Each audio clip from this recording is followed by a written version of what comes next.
صبح بخیر.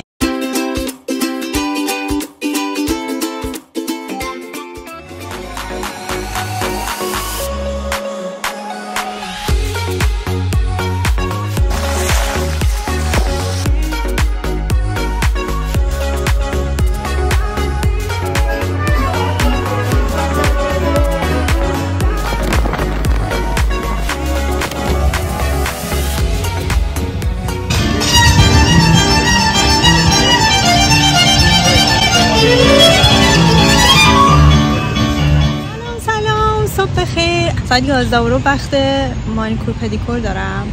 من خیلی از این کارا راستش انجام نمیدم. شاید تو کل زندگی مثلا 3 بار رفتم آرایشگاه برای مانیکور و پدیکور، ولی الان میخوام برای اولین بار تو زندگیم با ژل که ناخنو بلند میکنن، رنگ ژلی میزنن، مدت زیادی میمونه. برای اولین بار تو زندگی میخوام این کارو بکنم، چون گفتم میخوام بریم سفر، شاید مدت طولانی تری ناخنام مرتب و سالم بمونه و اینا. خلاص به خاطر سفر دارم این کارو میکنم. مثلا رنگم انتخاب نکردم، اینقدرم کار ریخت سرم، مثلا نمیدونم از کجا بعد از این آرایشگاه شروع بکنم. ساکم نبستم.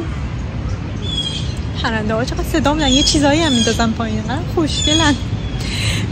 اون سالن دارم میرم، د تنس باد. حالا اونجا براتون فیلم میگیرم ببینیم نتیجهش چی میشه.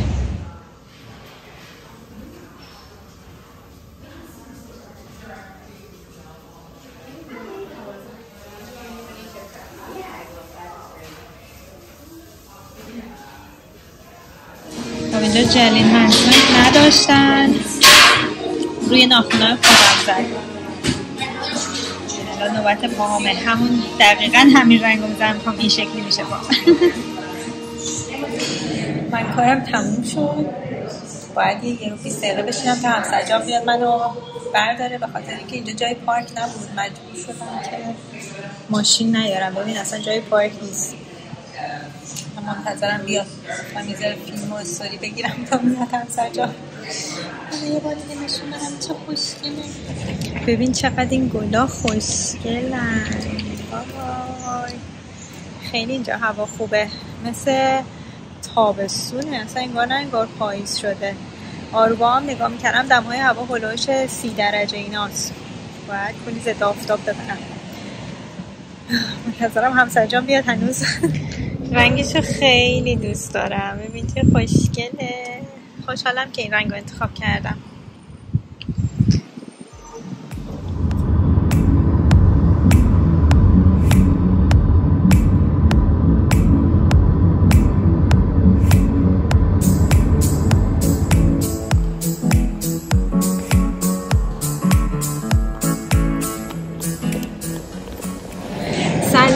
ما الان تو فرودگاه هالیفکس هستیم، منتظر پروازیم که بریم سمت تورنتو، به خاطر اینکه تنها پرواز از کانادا به سمت آرووا از تورنتوه. یه 10 ساعتی اونجا لی‌اوور داریم، قرار بریم از لاونج استفاده کنیم. حالا ببینیم هزینه‌اش چقدره. تو ویدیوهای بعدی بهتون میگم غذاش چطوره، جاش چطوره، اصلا ارزش رفتن داره یا نه. اگه تورنتو هستین که خیلی خوبه، خوش‌بازینه، مستقیم از اونجا میتونید برین آرووا، ولی اگر شهرهای دیگه میان و حتما بریم تورنتو. چه جوشی هست.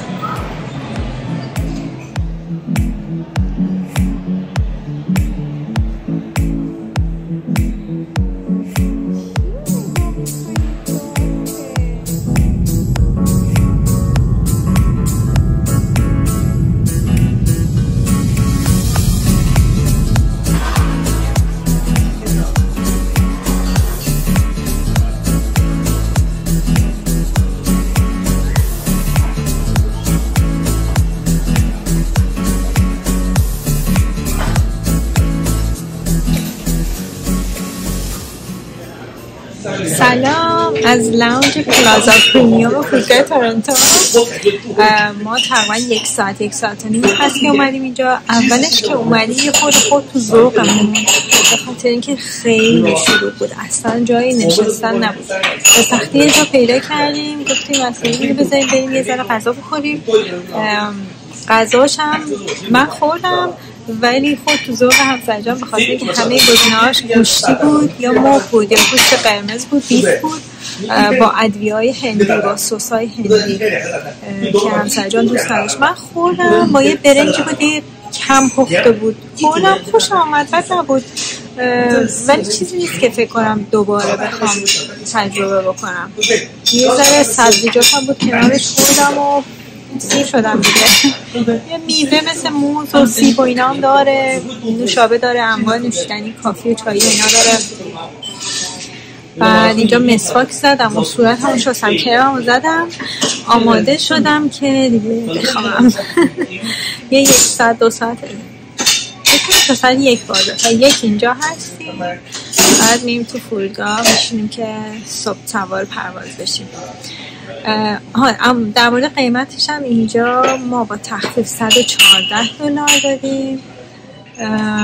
فکر میکنم 2 نفری اصلش 160 خورده ای میشد که ما 114 دادیم. خوب بود برای یه بار تجربه. فکر میکنم دوباره بیام. اگه غذای هندی دوست ندارین اصلا اینجا به درد شما نمیخوره. در مورد شلوغ هم یهو خلوت شد، انگار که یه پروازی میرفت سمت فیلیپین، یهو همه رفتن سوار اون پرواز شدن، خلوت شد. هنوز آدم هست ولی اولش خیلی شلوغ بود، جای سوزن انداختن نبود. یه چیز دیگه هم یادم رفت بگم که اصلا سرویسشون خوب نیست. یعنی میری سری میزی میشینی که استفاده بکنی، حتما وسایل نفر قبلی هست، لیواناش و دستمال و اصلا کسی نمیاد میزو پاک بکنه دیگه. فکر کنم روزی 1-2 بار میان تمیز میکنن. همه همون لیوانا رو میزنن کنار، همونجا میشینن لیوان و وسایل خودشون میذارن. ولی من رفتم به یه آقای اونجا وایساد، گفتم میز ما خیلی کثیفه، بیا تمیز کنیم. بعد برامون تمیز کرد، تمیز نکرد، فقط اومد وسایل رو برداشت و رفت. ما به خاطر این تجربه بعدی که تو فرودگاه تورنتو داشتیم، موقع برگشتن که 19 ساعت لی‌اوور داشتیم، رفتیم هتل. یه هتلی به اسم ترو زیر مجموعه هیلتون هست. هتل عالی نبود ولی خوبیش این بود که اومدن فرودگاه پیکاپمون کردن، از هتل صبح برمون گردوندن فرودگاه که این جزو هزینه هتل بود، یعنی هزینه اضافی نگرفتن. شب راحت خوابیدیم، صبحونه داشتیم. یه صبحونه خیلی معمولی بود، همه چی معمولی بود ولی خب از تو فرودگاه موندن خیلی خیلی بهتره. من مجبور شدم اینو اینجا بگم چون موقع برگشت اتفاقایی افتاد که دیگه نتونستم از اون هتل فیلم بگیرم. حالا میبینین چه اتفاقی. خلاصه از این نظرها یه ذره سرویسشون هم خوب نبود.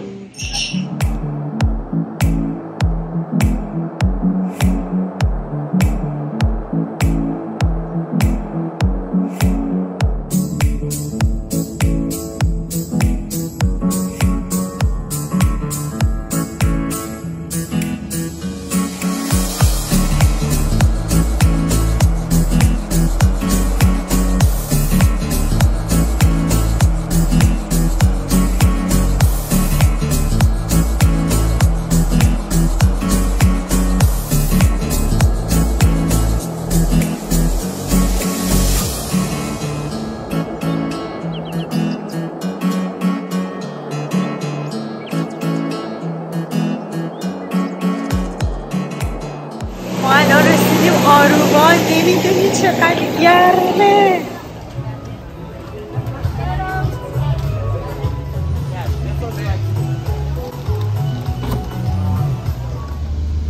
ما از فرودگاه تاکسی گرفتیم که بریم به سمت هتل.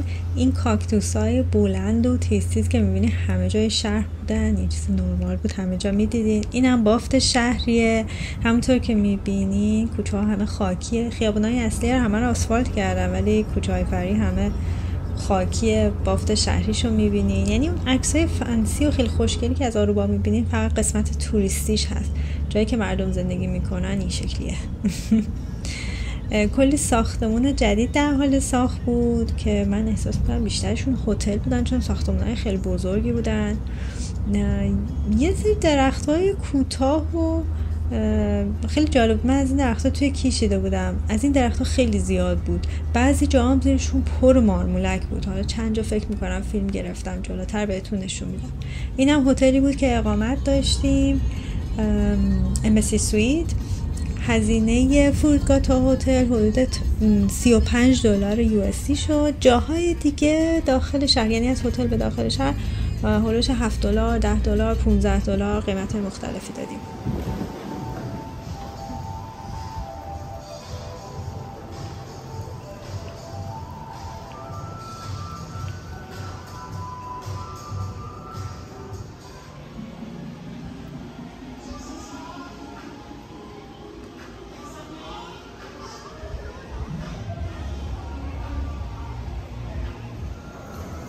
این پرنده همه جای لاوی هتل بودن. من اول فکر کردم یکیشون اینجا گیر کرده، ولی نه، زیاد بودن و موقع صبحونه خوردن ممکن بود رو سرتون خرابکاری کنن.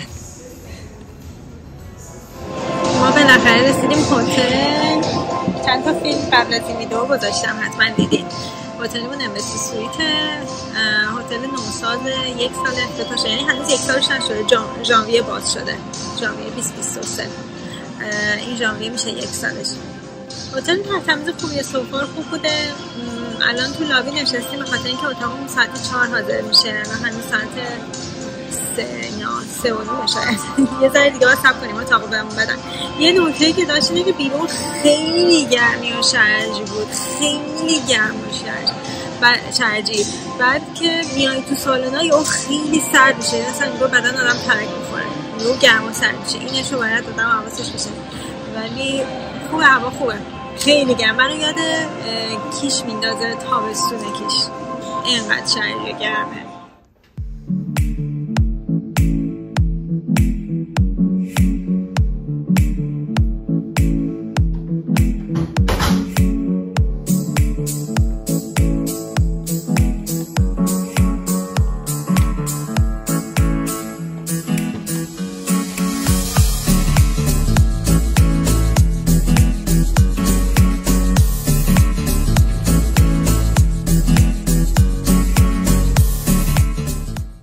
از اینجا به بعد ویدیو اگه یهو دیدین کل صبح فیلم نگرفتم، مثلا فیلم از 12 ظهر شروع شده یا مثلا تا 4 بعد از ظهر فیلم گرفتم، یهو شبش نیست، از فردا دوباره شروع میشه، دلیلش اینه که با دوستام تو این استخر جکوزی روبروی هتل وقت میذاشتیم، میگفتیم، میخندیدیم، تفریح خوبی بود، فقط فیلم نمیگرفتم. داشتیم شام میخوردیم که ناگهان همچین بارون شدیدی با رعد و برق شروع شد، ولی در از 5 دقیقه 10 دقیقه انگار که همچین بارون شدید میومد. گویا آروبا اینجوری اصلا بارون نمیاد، وقتی میاد خیلی سریع مقدار زیادی میاد و تموم میشه. همه سالم هواش همین جوریه. سلام، صبح بخیر. الان روز اول، یعنی صبح اولیه که آروبا هستیم. بیرونو ببینین، اینی که رو شیشه میبینی همه بخاره، خیلی هوا شرجیه. الان حاضر شدیم بریم صبحونه بخوریم. امروز قراره بریم یه جزیره به اسم پالم آیلند که واتر پارک، تفریحات آبی داره، سنورکلینگ داره که میرن زیر آب و خواستم اونجا براتون فیلم میگیرم دیگه. امروز قراره بریم پالم آیلند. اینم لباسیه که برای صبحونه میخوام بپوشم، ولی برای پالم آیلند باید دیگه مایو بپوشم با کاور اپ که یه چیزی هم روی مایو بپوشم. نه که چای و کافی و اینا،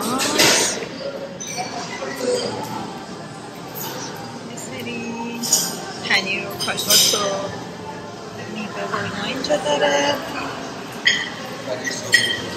سری سالاد و باز میوه و ساسیج و مرغ و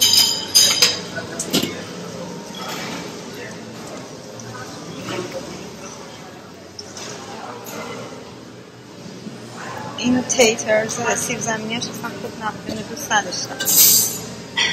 سبزیجات خیلی سیر داشت، پنکیکش خوب بود، تازه بود. تخم مرغ هم که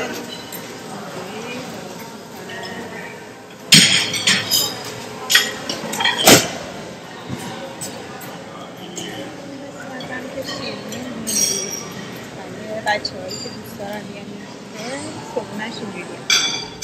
ما الان از صبحونه برگشتیم، کارتمون رو تو اتاق جا گذاشتیم به خاطر اینکه ما از طریق اپش چکین کرده بودیم. در واقع روی اپ کلید داشتیم ولی انگار کلید کار نمیکنه. همه هتل‌ها دیگه کار میکنن، اینجا کار نمیکنه.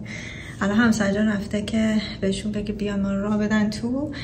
صبحونه‌شون که نشون دادم، خوب بود، اوکی بود، فقط پنیر فتا نداشت، چیزی که من خیلی برای صبحونه دوست دارم. پالم آیلند هم فعلا کنسل شده به خاطر اینکه باید دیشب آنلاین بوک میکردیم. ما فکر کردیم از داخل هتل امروز صبح میشه، اونو امشب بوک میکنیم واسه فردا، ولی الان میریم یکی از بیچ‌های معروفش به اسم ایگل بیچ. حالا احتمالا میریم ایگل بیچ، اونجا فیلم میگم بهتون نشونم، یکی از بیچ‌های معروفشه. اینم آوتفیت بیچ، بریم ببینیم ایگل بیچ چجوریه. این محصول بابی براونه که سفر آوردم خیلی راضیم، به خاطر اینکه آدم وقتی میکنه این روز لب بزنه و روزیگونه بزنه و هی ضد آفتاب تمدید میکنه اینا پاک میشه. این محصول هم روزگونه است هم روز لبه، سریع انگشت میزنید توش، یه ذره برای گونه یه ذره برای لب، رنگ میده، خیلی قشنگه. روز ضد آفتاب که تمدید میکنید خیلی چیز خوبه، خیلی راضیم. کامپکت و کوچولو و خوب.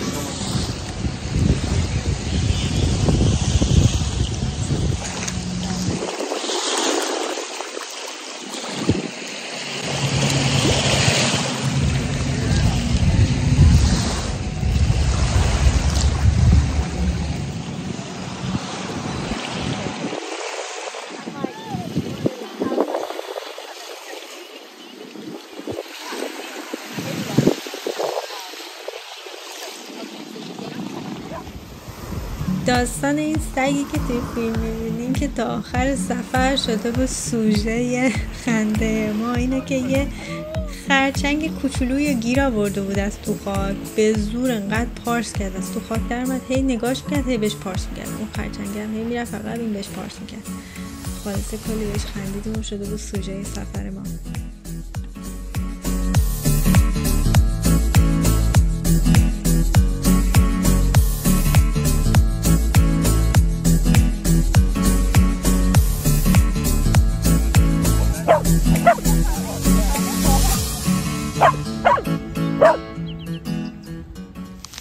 ما تو آب بودیم بعد بارون گرفت، چه بارونه، دارم خیس میشم الان فیلم میگم، خیسم بچه. این سگه هم با همون اومد میبینه خونش همینجوری هر جا داریم میریم با ما داره میاد تفلکی. اوه تو کجا میای آخه؟ میگه چه بارونیه، خیلی شدیده، نمیدونم صداش میاد یا نه. همه با هم تصمیم گرفتیم زیر این بارون شدید بریم تو جکوزی، یه چند ساعتی اونجا وقت گذاشتیم، بعد رفتیم رستوران هتل اونی که تو حیاط بود، غذاشو خوردیم و همه بچه‌ها راضی بودن از غذاش.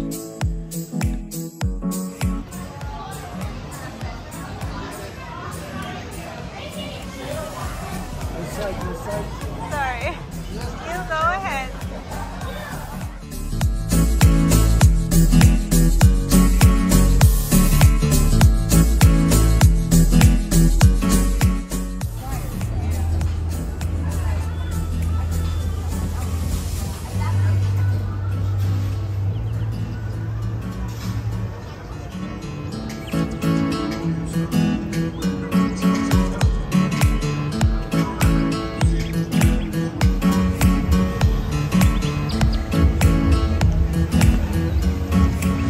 رستورانی که رفتیم دسر رو شما خوردیم، خیلی غذاش خوب بود.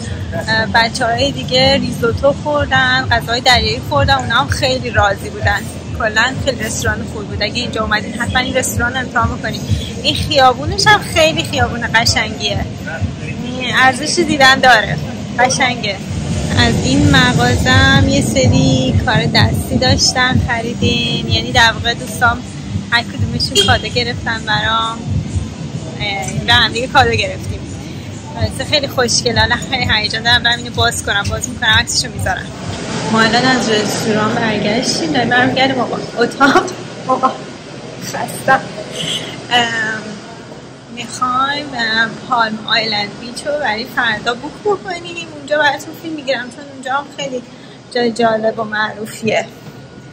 من خواهم این لباس همو امروز خواستم یه ذره لباس رسمی تر بپوشم، برم لباسم عوض کنم، لباس راحتی بپوشم، خستم خیلی. بچه‌ها دارن توی لابی نشستن دارن صحبت میکنن برای پالم آیلند بوک میکنن. من گفتم من دیگه نمیتونم، من باید برم اتاق.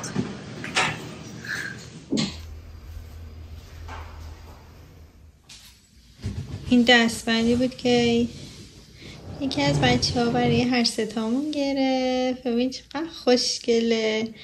اینم گوشواره خیلی خوشگلیه که اون یکی دوستمون برای هر ستامون خرید. خیلی قشنگه، خیلی دوستشون دارم. سلام، صبح خیر. الان روز دومه که ما اروپا هستیم. ما بلیت پالم آیلند رو گرفتیم، ساعت 9 میان پیکاپمون میکنن دیگه. صبح زود داریم بیدار میشیم که بریم صبحونه بخوریم، آماده بشیم بیان ما رو ببرن. الان صبح روز دومه، لباسیه که پیشتم برای صبحونه. ساعت 7 صبح بریم صبحونه بخوریم و بعد بریم پالم آیلند.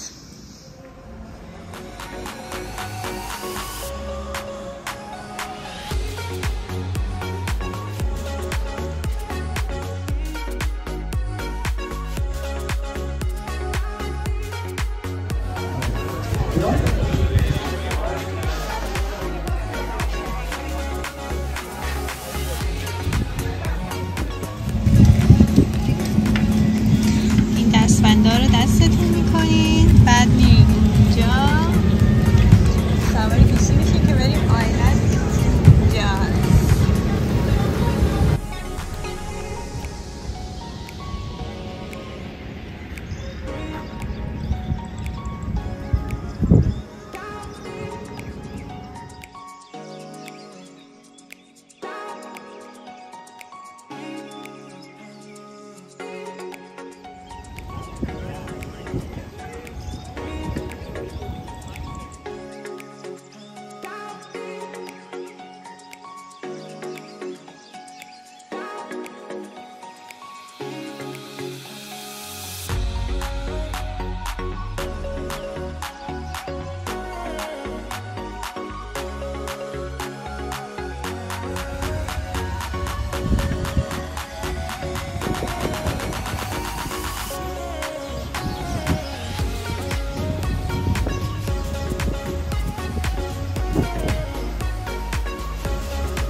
ما دیروز رفتیم پالم آیلند. چند تا نکته میخوام در مورد پالم آیلند بگم. یه محیط بسته‌ایه، بعد پروتکتیوه، کلی تفریح داره، بعد غذا داره، یعنی $119 USD که میدین ترانسفر روشه، غذا داره، انواع تفریحات هم داره.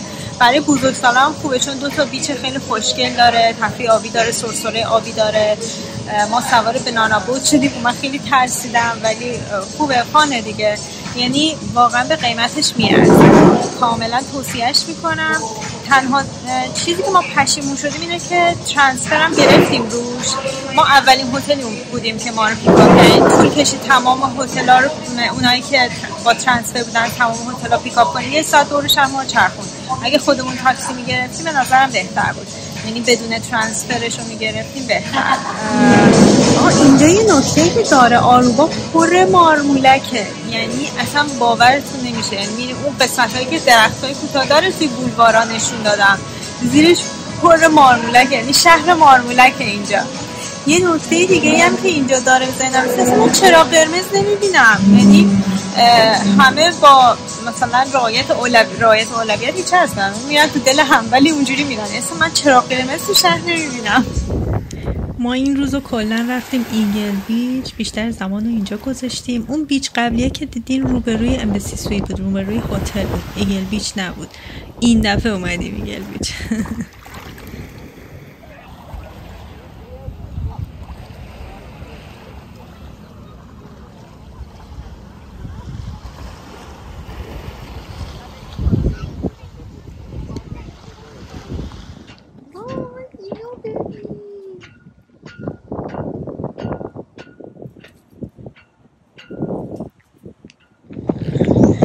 من کنار ساحل خوابیده بودم. بچه ها رفتن یه سری تفریحات دریا با این موتورای روی آب. من چون میترسم سوار نشدم، ولی الان میخوایم بریم بوت راید. داریم میریم یه سری اسنک بگیریم که بریم سوار از این بوت هایی که 5-6 نفر توش جا میشن، راننده هم داره، بریم سوار اونا شیم، اسنک ها اینا ببریم. یه نیم ساعت رو آب هستیم. نیم ساعتش $150، 1 ساعتش 250 فکر میکنم دیگه. اون خوش از اون نمیترسم.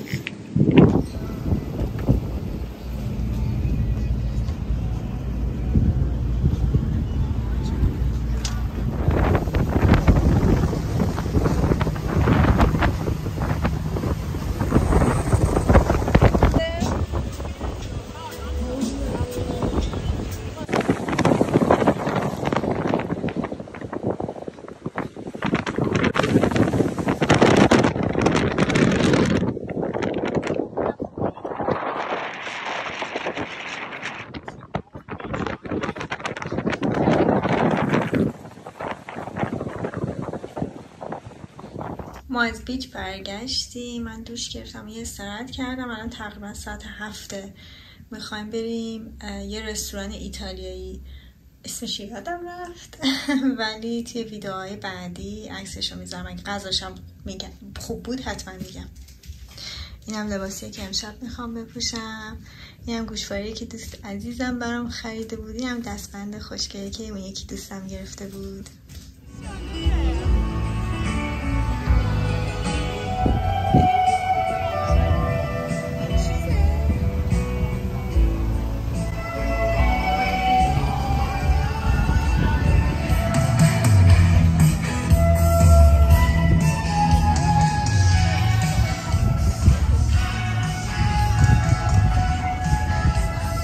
ما خواستیم بریم این رستوران جیانی، اینجوری پیاده رفتیم جلو جلو جلو جلو، بعد رفتیم از در رستوران تو، فهمیدیم رفتیم توی رستوران دیگه. الان اومدیم بیرون. اگه شما اومدین اینجا اشتباه نکنیم، اصلا به هم وصلن رستوران ها. ببین جیانیه، بعد اون یکی دقیقا چسبیده کنارش. الان اومدیم بیرون، بعد 1 ساعت برای جیانیز وایسیم.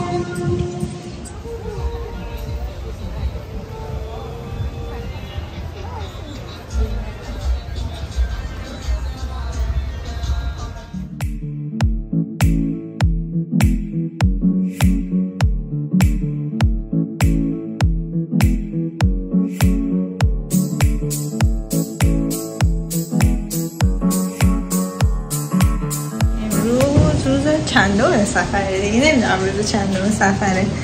امروز دیگه بچه ها همه دوست داشتن ریلکس کنیم، یه ذره با دوستان نشستیم تو لابی صحبت کردیم. همسر من مریض شده، تب داشت دیشب و داستان داشت، من تا صبح بیدار بودم و اینا.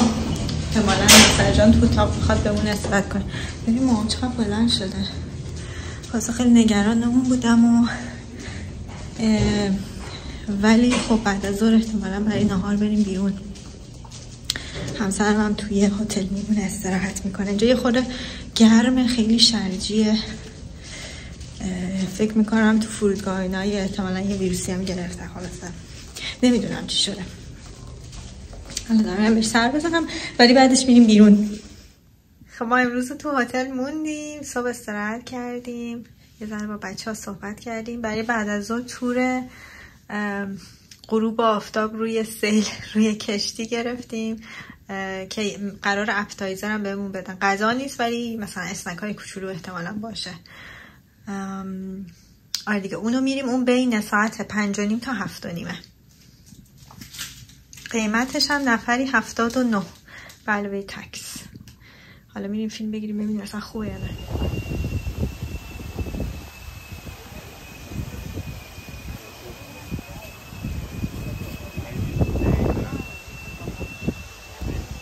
اینجا بیچ حیات ریجنسی هست، خیلی هم خوشگله. الان داریم این کشتی رو سوار بشیم.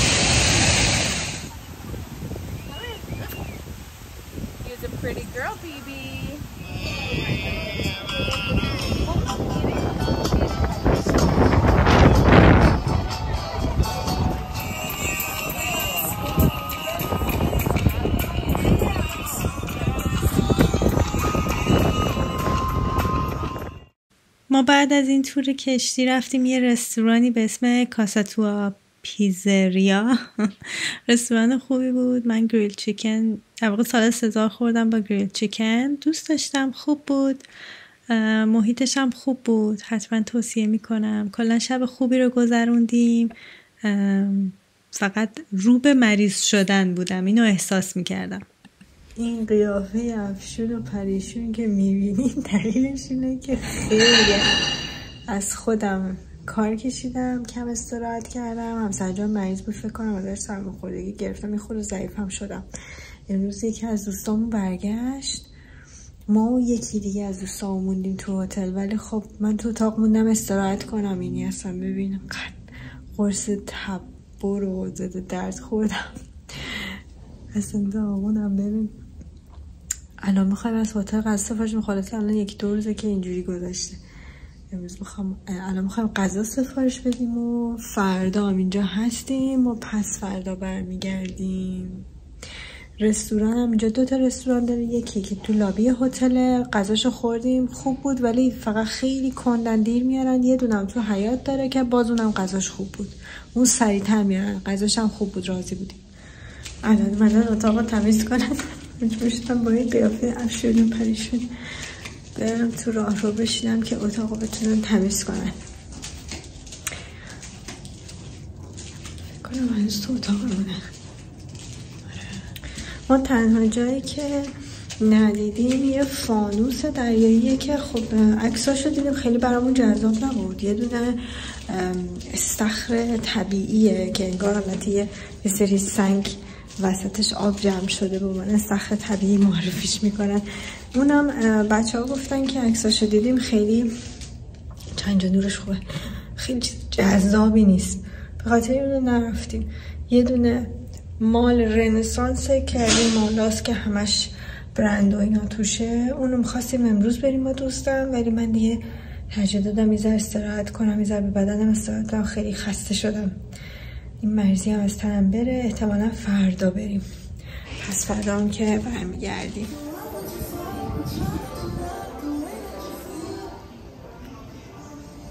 من در اوج مریضی لباس پوشیدم، با دوستان اومدیم این رستورانی که الان فیلمشو گرفتم.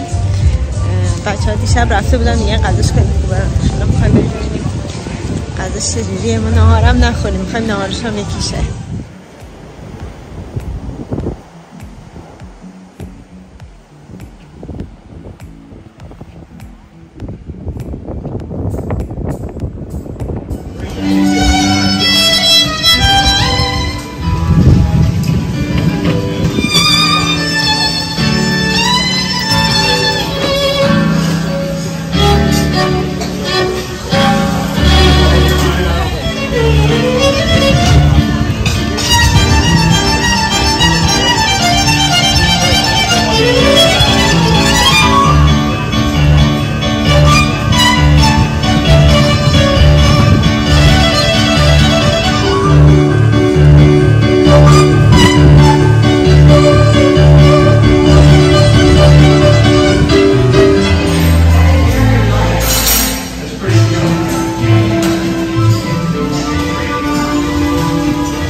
دیگه امروز روز آخر ما داریم برمیگردیم، یعنی وسایلمون رو جمع کردیم که بریم سمت فرودگاه تا چند ساعت دیگه. اینم بیرونه، آخری ویدیو از منظره بیرون. دیگه این 2 روز آخر انقدر که مریض بودم خیلی نتونستیم بگردیم، فقط همون رستوران رو رفتیم و که خیلی هم قشنگ بود، خیلی ویو خوبی داشت، یعنی واقعا خوشحالم در مریضی پا شدیم رفتیم اونجا رو دیدیم. خیلی استثنایی بود، حتما اون رستوران رو توصیه میکنم بریم. دیگه از آروبا باید خدافزی کنیم، بریم سوار هواپیما ماشین برگردیم.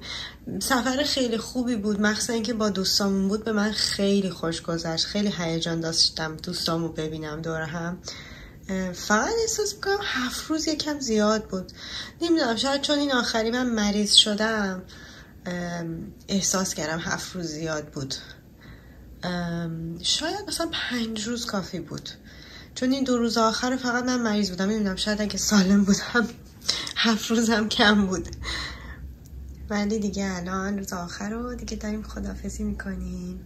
مرسی که این ویدیو رو تا انتها دیدین. امیدوارم که اطلاعات مفیدی به شما داده باشم تا جایی که تونستم. خیلی جا مریض بودم نتونستم، ولی امیدوارم براتون مفید بوده باشه. اگه میایین آروبا امیدوارم بهتون حسابی خوش بگذره. مواظب خودتون باشین. خداحافظ. Please prepare for arrival. Thank you.